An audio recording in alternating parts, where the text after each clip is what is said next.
Welcome to Transition Planning for Students on the Autism Spectrum, Practical Ideas for High School. Transition is a natural part of all educational programs. Students with and without disabilities must adjust to changes in teachers, classmates, schedules, buildings, and routines. The transition from one grade to the next can be especially challenging for a student on the autism spectrum. However, these students can make this shift more easily with careful planning and preparation. That quote is from Kathy Pratt, who is a professor at the Indiana Resource Center for Students with Autism. This webinar is intended to provide you with practical strategies and ideas and some workbooks and resources for you to use as you transition your kids into the high school setting. Transitions and change are often difficult with or without a disability. Transitions can cause anxiety, fear, withdrawal, that apathy piece, I just can't do this, and some obsessive compulsive behaviors. With careful planning and just some of the strategies that I'm going to suggest in this webinar, you can reduce some of those behaviors so that your students' transition into high school is a much more positive experience. Remember that some of the behaviors that you initially see in your student as they transition into high school might just be a bit of regression, and behaviors that will be, I won't say dissolve, but might just become less as a student becomes more comfortable. And some of these activities that I'm going to suggest can assist with that. High school prepares all students for greater independence, for their readiness for post-secondary education, for the world of work, and it gives students greater individuality and shows them their place in a community outside of the school environment. High school really is a time when kids start to focus on areas of interest and look at career planning and career strategies. They start to really seriously ask themselves, are they going to college, or will they be entering the world of work, or will they be doing both? So it's a very, very important transition for all students. Organization. For students on the autism spectrum who we know have difficulty with executive functioning, planning and strategizing and using good sequencing and planning skills are going to be difficult. Two things that can really assist a student going into the high school setting are using a planner and understanding time management. So I would say all high schools have some sort of planner, which usually combines the student handbook into a planner system, so that all the rules and regulations and a lot of information about their school are in the first half of the planner, and then a planner sets out a weekly calendar for writing down assignments. Some teachers require that a planner be used. Some teachers give a little bit of time at the end of each class to fill in the planner and mark down what has become homework or what the assignments are. And it's very important that kids start to use this. I see using a planner as a type of life skill. How many of us use our day timer or have some kind of calendar system in our homes, in our cars, in our purses, on our phones? We use some sort of organizational system to keep track of things. High school planners also are just fun. They indicate when prom's going to be, when the winter dance is going to be, what the sports schedule is going to be. It might even outline when the different plays and other extracurricular activities are happening. So it's a really handy tool, and I think it's something that kids need to be shown, and it needs to be very purposefully laid out. Time management is the other thing that can be very difficult for kids on the autism spectrum. As I mentioned, executive functioning skills are generally weak. So just know that at the high school level, there are multiple assignments to manage simultaneously, and there's a great deal more rigor. When semesters begin, your English teacher, your science teacher, your social studies or history teacher, they're all going to give a lot of readings with due dates that often occur at the same time, midterm or quarterly, so it's just a lot more management for kids than it has been in the past. Midterms and finals have greater importance, and that is a time when systematically grades will be sent home. So managing your time and being able to have all your grades in is very, very important. Cooperative learning takes on greater importance, and as I mentioned in the middle school webinar, but we'll mention here again, it's a time that if you're working as a team and you're in a cooperative learning environment and everybody is assigned tasks to maybe do and have ready at the next opportunity that you're going to be able to meet, students count on one another. And if you come in and your work's not done, kids can be very vocal, they can be a little bit mean, and it not only sets students apart academically, but it sets them apart socially. Grades and credits. High school is really the first time that a student must pass a class to receive the credit. There is no longer social promotion unless a student is working for a modified or extended diploma. So I think that this needs to be clearly explained and clearly mapped out for students, because it's not only that you might not pass a class, but you have to take the class over. One of the handouts that's provided in this webinar for you is a mapping strategy that I used with a student who at the end of his freshman year really didn't understand this. I think it's one of the times when as staff we made a mistake. So I made a very simple form that shows the 24 credits that are necessary for graduation. And in my student's case, we took his freshman English class, which he failed, and we moved it over and physically showed him on this visual graph, this mapping, that he had to take it in his sophomore year. Therefore, sophomore English was moved, and we were able to very physically, concretely show him what happens when you don't pass a class, and really what it impacts is the electives. And all kids have more electives generally by the time they're a junior and a senior, and it makes school just more interesting, much more fun. But if you have to take a class over, you have less opportunity to take electives, and kids need to understand that. Parents and students should become familiar with graduation requirements and the type of diplomas and the impact on that. The state of Oregon changed that a couple of years ago, so you have a link at the end of this webinar to the Oregon Department of Education's website, so you can read about the types of diplomas as well as scanned documents that discuss and show you from that website the different diplomas that are being offered. Open versus closed campus. Some campuses allow students to leave during lunch hour, and this is a really big difference for kids, all kids, and I think it's a really big difference for kids on the autism spectrum because it requires a lot of that time management. If you leave class and you decide you're going to go to Burger King and you're on foot and you don't understand passage of time, I can't tell you the number of kids that those first couple of weeks they're late for class. They're late for a lot of classes, and I'm going to discuss the repercussions of that in a minute. Kids can go in cars, and so as parents probably need to discuss this with your student.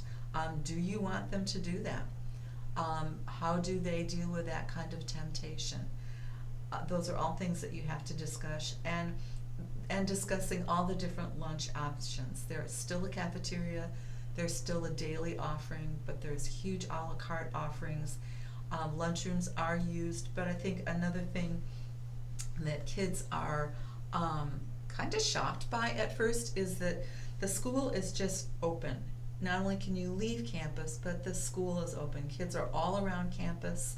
The high school that's by my house, kids are sitting in the park on nice days. They do eat in the halls. Kids are sitting by their lockers. All sorts of stuff happens, and so some of those different lunch options and choices need to be discussed, as well as some of the unwritten social rules around that. If you're eating in the park, clean up. If you're walking in the neighborhood, don't throw your trash. like I said, in my neighborhood, I'm by a big high school, and that is a community neighborhood concern, is the trash that high school kids leave in the community, and I think discussing that with your students is real important. Class schedules. Class schedules are generally built in the spring and are formally received during the summer.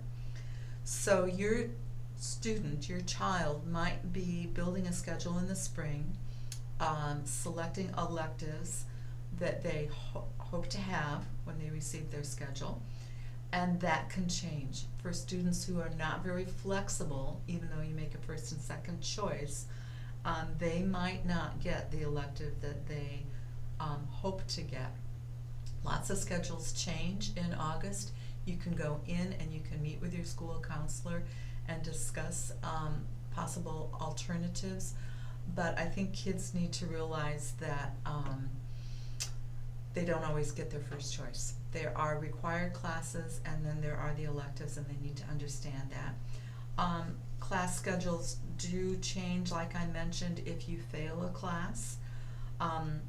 And it's real important. Lots of high schools have gone to a variety of different kinds of schedules. There may be A-B schedules, but there might be other types of schedules. For instance, the high school by my house, on Mondays and Fridays, they have what's called regular schedule.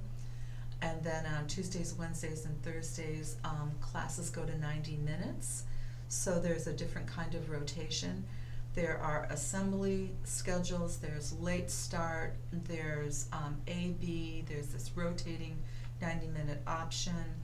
There are finals schedules, and all those are color-coded, and they're posted around the building, but unless you know that, and unless you look at that, that can be quite confusing. Many schedules are also in the student planner, the student handbook, so it's really important to kind of look at that. The bell schedule.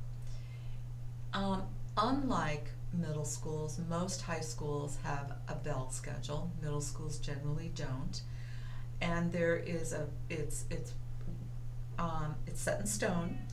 It's I didn't want to use the word rigid, but it's posted, and it's a bell rings. You have a certain amount of passing time, and then you're supposed to be in your class in your seat. So kids need to check the bell schedule. They need to know what the passing time is. It's not a time to kind of leisurely walk through the halls and chat with your friends and take your time. It's really intended that you follow that bell schedule and that you get from one class to the next in a pretty prompt fashion. But again, this is something that I think you need to plan for, prepare kids ahead of time, and sometimes teachers have walked kids through their schedules ahead of time or during that first week and showed them some little shortcuts through the buildings, because generally high school buildings are large. So accessing a new and larger building, to consider many things when you start entering these larger buildings. I really suggest that you get a map of the school. You color code that for your student, maybe with by walking through it and practicing it before the building is filled with other kids. Kids who go over ahead of time and do that and find their locker, find their classes, find alternative ways of walking except maybe going through down the main corridor in Central Hall. There might be other doors, but again, you've got to check with your building and deal with that individually, because some doors get locked as soon as school starts. We've got lots of different changes because of some of the safety concerns that have happened on campuses, but these larger buildings can really can just be a challenge for kids at first. So consider before school starts finding the office.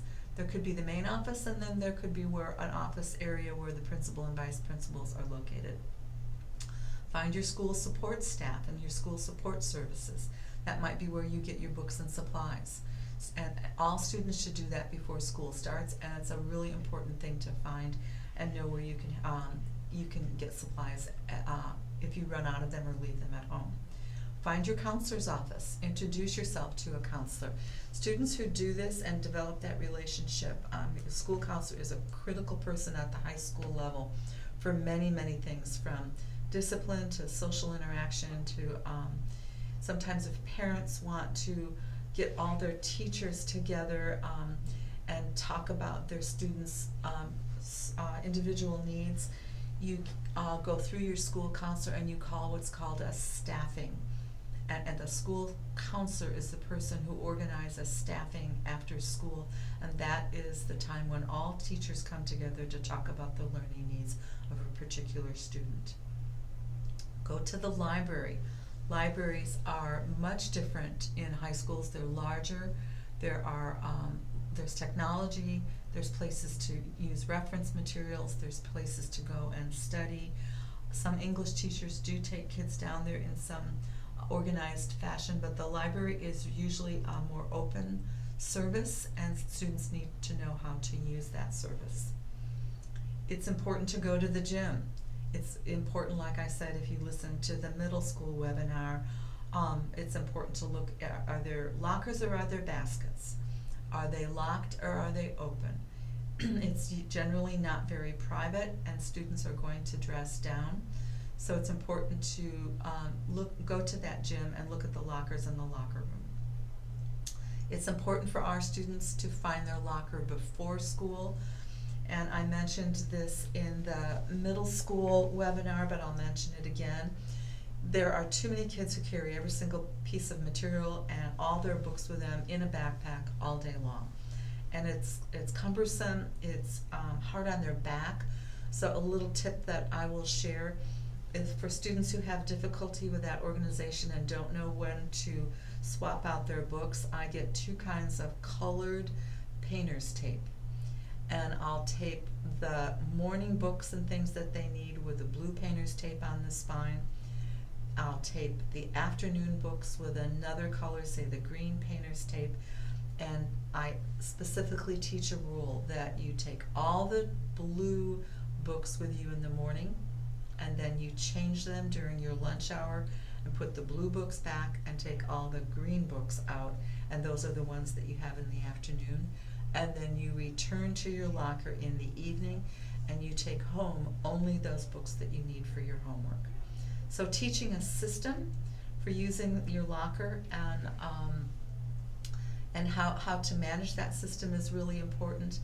The other thing is the combination. All kids need to know, and they've had some experience, I hope, at the middle school level, but lockers are private. You shouldn't share your combination with anyone. Some kids are asked to share. If that's an issue, I would go right away to student services and ask that you receive a locker that is yours only. Those are few and far between, so that's something to plan for ahead of time. And it's really important to think about that. Student ID cards are usually obtained before school starts. Most high schools have picture IDs now, so that's something to think about before school starts and make a trip down to the school. And then all students should know where the student bookstore is, because that's where you'll pick up your textbooks. That's where you'll pick up your novels for your English class. That's where you'll return that novel and pick another one up maybe mid-semester. So knowing where the student bookstore is really important, and be sure to ask about the fees. And that could be in the planner, it may or may not be, so understanding that there are fees associated might be really helpful and necessary to understand. Dress codes. Generally, all campuses have a dress code. That will be written in the student handbook, the student planner, but generally it calls for no hats, no headgear. So when you enter school, you're asked to take your hats off, you're asked to put your hoodie hat down, and headgear has to do with anything that is on your head, from a hoodie to a hat to headphones, any kind of electronic device. That has to be removed when you enter school. No sagging, and that's a vocabulary term that I think most teenagers are familiar with, but if not, that needs to be explained. Your pants have to be up close to your waist. If that's a problem, get a belt. I have known teachers who keep belts in their classrooms, and they will issue one, if a student's pants are sagging beyond what's acceptable. So please talk to your students about that dress code criterion. No, it's in quotes, gang wear. Certain gangs have certain kinds of dress codes that they ascribe to. That's not allowed in high school. That needs to be explained. And gangs are a huge issue in some high schools, so again, that needs to be talked about frankly, openly, and honestly with your students, and how to not only avoid that, but not to even begin to suggest that you're wearing any kind of dress that would associate you with a gang. There is to be no drug-related or suggestive dress, and I will add here that sometimes our students on the spectrum will be very interested in anime or certain kinds of themes and certain kinds of interests, and they have t-shirts that are suggestive of those themes, and sometimes they're viewed as somewhat immature. So discussing the appropriateness of wearing something to school or not wearing it to school on a maturity level is pretty important. And I also know that sometimes there are sensory issues for kids on the autism spectrum, and we want to be respectful of those sensory issues, but really looking at the appropriateness of that dress for a high school setting is necessary at this time. Attendance and tardiness. Attendance is taken daily in all classes. So I think this needs to be underscored. I think students on the autism spectrum, they should be somewhat familiar with this at middle school, but it becomes a bigger issue in high school. Unfortunately, high school kids do skip classes. I think our kids tend to be pretty abiding by attending all classes, but nevertheless, we don't want any surprises.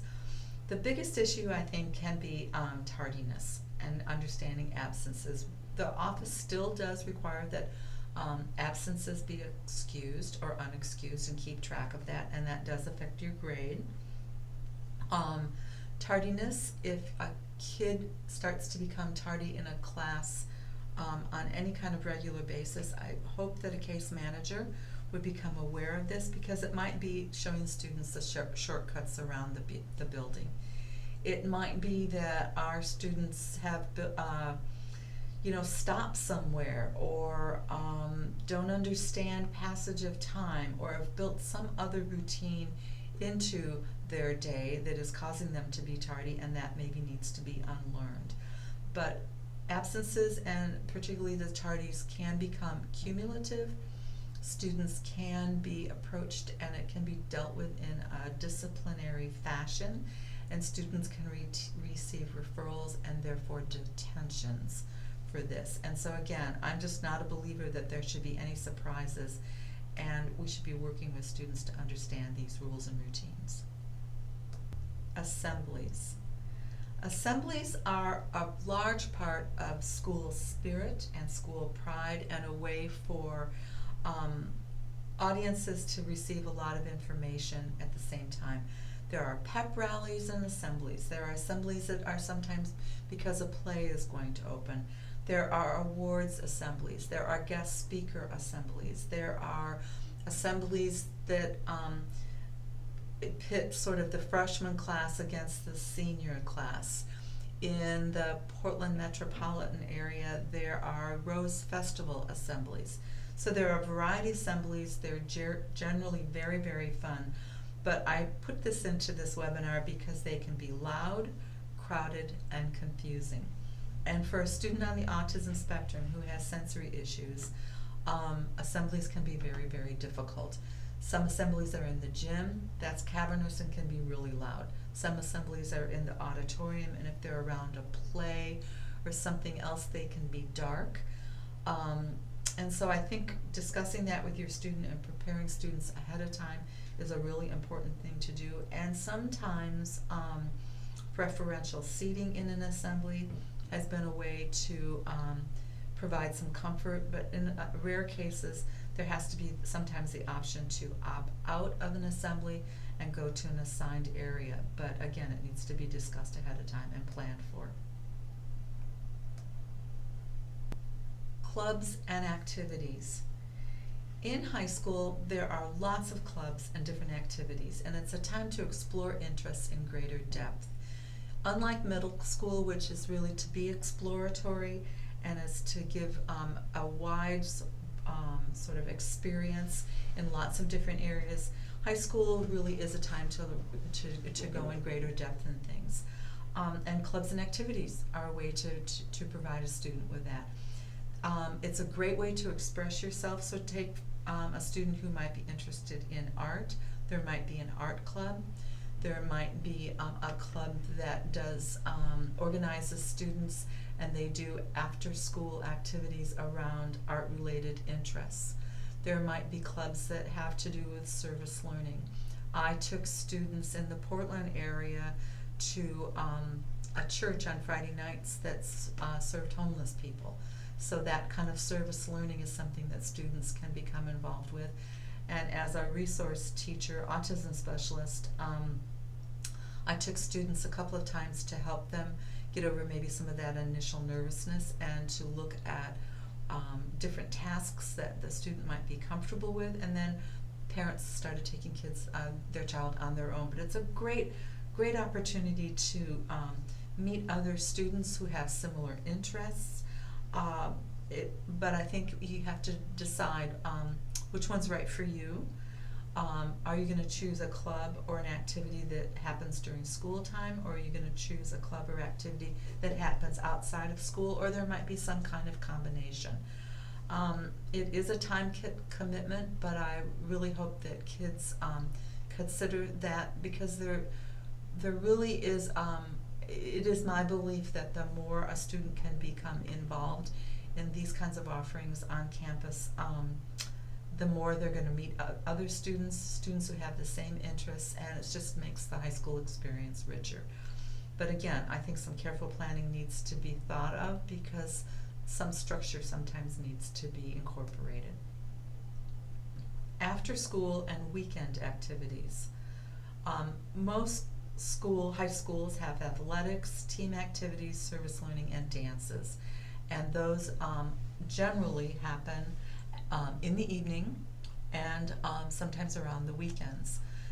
Dances are generally Friday nights, but sometimes they're Saturday nights. I know the prom is generally on a Saturday night. Lots of athletics and track and football games and things like that happen after school and into the early evening.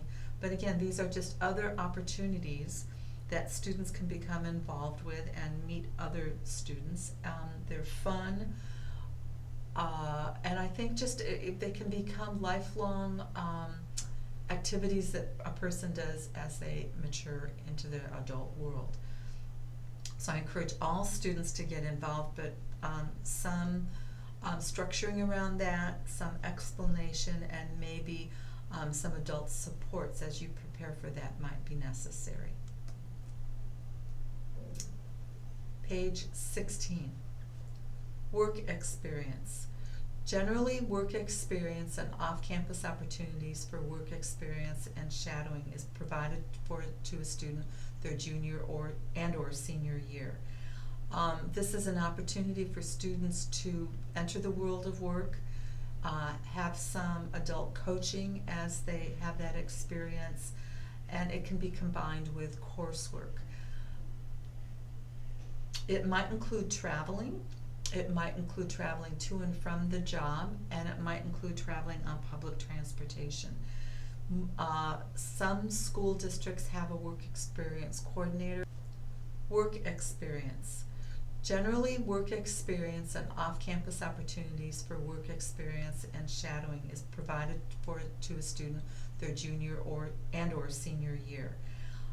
This is an opportunity for students to enter the world of work, have some adult coaching as they have that experience, and it can be combined with coursework.